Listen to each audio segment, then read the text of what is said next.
suffering going on.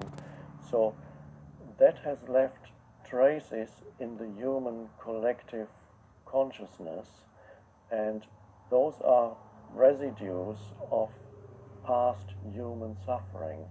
Even the planet itself carries an energy field of suffering collectively in the collective psyche. Through all these generations and ancestry now. Yes, they're suffering. And I call that the pain body. So it's a residue of past emotional suffering, both the past of humanity and your own personal past, because every child suffers in one way or another. So all the emotional suffering that you go to is added to the pain body, the emotional field of suffering that you've already come into this world with. So this pain body, now I'm going to look at it for a moment as if it were almost an independent entity. It's an emotional energy field that lives in you. And the pain body is not always active. It has a dormant period when you can hardly feel it and everything seems to be fine. And then it has an active period when it needs to come up and feed again, add to its suffering by creating more suffering. So this pain body that people carry inside from the past emotion, periodically comes out of its dormant state and seeks some further experience of suffering, because that is the energy vibration that it feeds on. So the first thing that happens, a little trigger awakens the pain body. Something relatively insignificant happens perhaps in your relationship. Your partner says something, makes a comment, and suddenly there's an enormous reaction out of proportion to the significance of that triggering effect. And the pain body came up because it needed to feed. So the pain body feeds in two ways.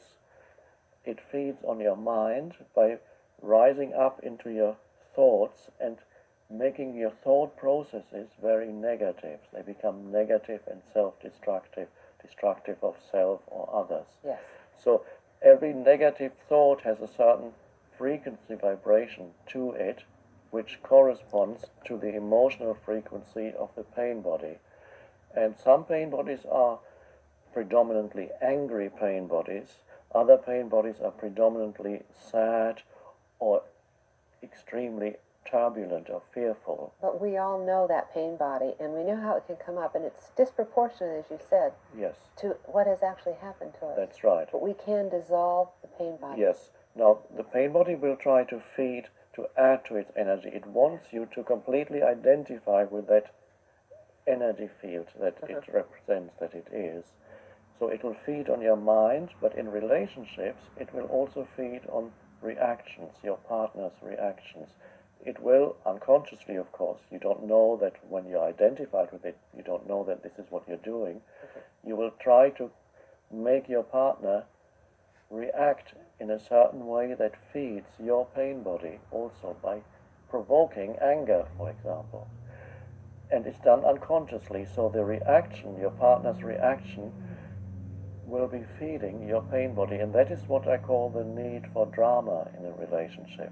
You know what I like about this too is once you think of this pain body as a separate entity, that you detach from it, and you literally then can detach from it? Yes. When you know it is not you, it loses its personal nature. So it kind of, the pain that you experience periodically then becomes depersonalized. It's no longer my pain, my identity, my painful story, but simply you know that it is human pain that lives in you.